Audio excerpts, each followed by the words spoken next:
Assalamualaikum warahmatullahi wabarakatuh. Halo teman-teman semua. Gimana kabarnya kalian? Semoga kalian sehat-sehat saja ya dan baik-baik saja. Selalu keadaan sehat, kuat menghadapi hari-hari yang sedang berat seperti ini. Mungkin yang sedang gagal bayar atau sedang mencari solusi bagaimana keluar dari aplikasi pinjaman online yang sedang terjerat.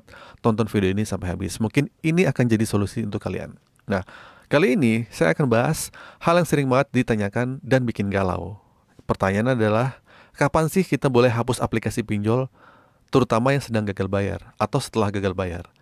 Boleh nggak sih kita menghapus aplikasi pinjolnya kalau kita udah nggak mampu untuk bayar? Ya, kita udah pusing bagaimana cara bayarnya. Ini aplikasi boleh nggak sih dihapus? Oke, nah banyak banget orang yang bingung. Di satu sisi mereka nggak sanggup untuk bayar, nggak sanggup untuk bayar lagi karena kondisi ekonomi yang makin sulit nih. Tapi di sisi lain, mereka juga takut kalau menghapus aplikasi pinjol itu akan berakibat hukum.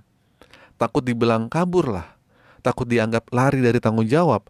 Bahkan ada yang khawatir bisa masuk penjara. Nah ini nih yang saya perlu luruskan.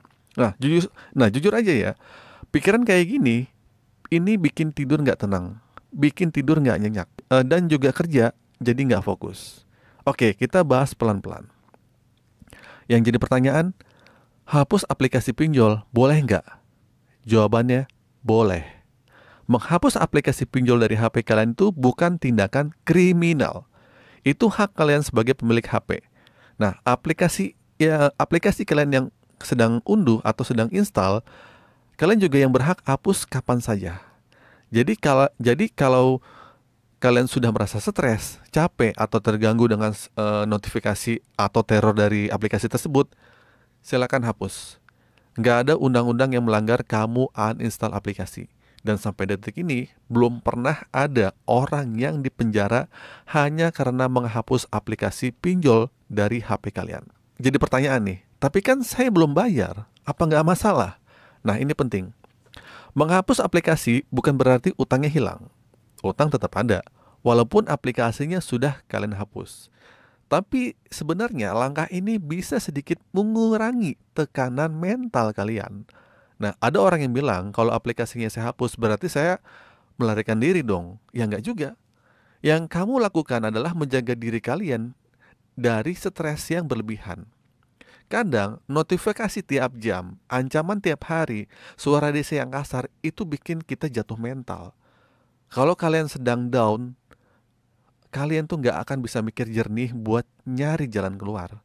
Jadi boleh aja hapus, asal kalian tetap punya niat untuk usaha atau bertanggung jawab atas utang kamu. Suatu saat nanti kalau kalian punya uang, bayar. Nah, kenapa banyak yang takut hapus aplikasi? Karena banyak berita hoax dan ketakutan yang sengaja disebar. Nah, banyak juga DC atau debt collector pinjol yang sengaja menakut-nakuti. Bilang ngilang, kalau mereka bilang ya, kalau ngilang nanti masuk penjara loh. Kalau kalian kabur masuk penjara loh, bisa dilaporin polisi loh. Terus dicari sampai rumah gitu kan. Nah, padahal kita lihat dari hukum di Indonesia, gagal bayar utang itu bukan tindakan pidana dan tapi ini perdata. Artinya itu urusan antara kamu dan pemberi pinjaman, bukan urusan polisi. Nah, selama kalian tidak menipu, misalnya menggunakan data palsu atau identitas orang lain, maka kalian tidak akan dikenakan pidana. Dan soal menghapus aplikasi, itu tidak diatur secara khusus dalam hukum. Jadi tidak ada larangan sama sekali. Nah, kalau sudah dihapus, nanti bisa diinstal lagi nggak? Ya bisa, tentu saja bisa. Menghapus aplikasi bukan berarti akun kamu tuh terhapus juga.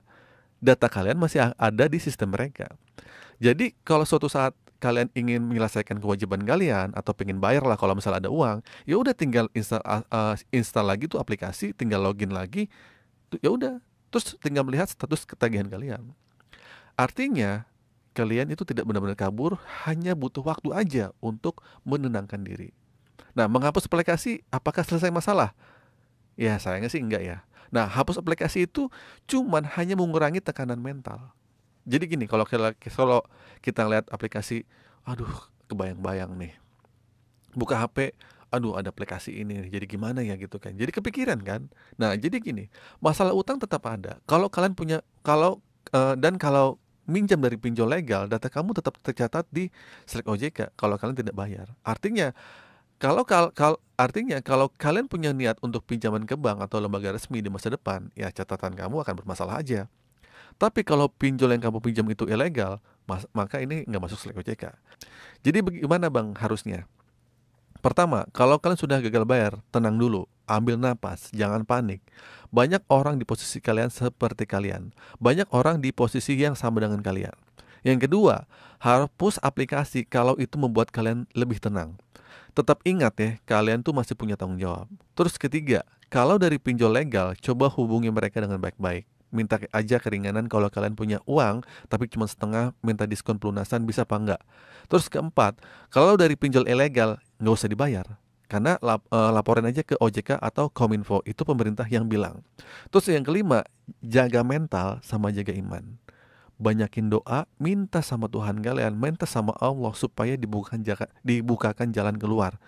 Jangan malu, jangan minder, utang itu bukan akhir dari segalanya. Oke, kesimpulannya teman-teman ya. Hidup memang tidak selalu mulus. Kadang kita harus jatuh dulu untuk belajar bangkit. Jangan pernah berpikir kalian tuh sendirian menghadapi masalah ini.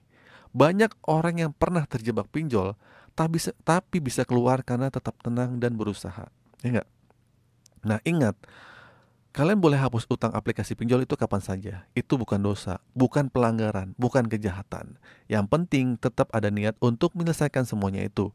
Jangan takut, jangan panik, jangan biarkan rasa cemas kalian menguasai kalian.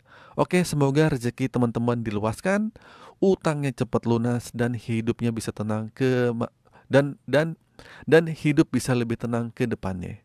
Akhir kata dari saya, Assalamualaikum warahmatullahi wabarakatuh.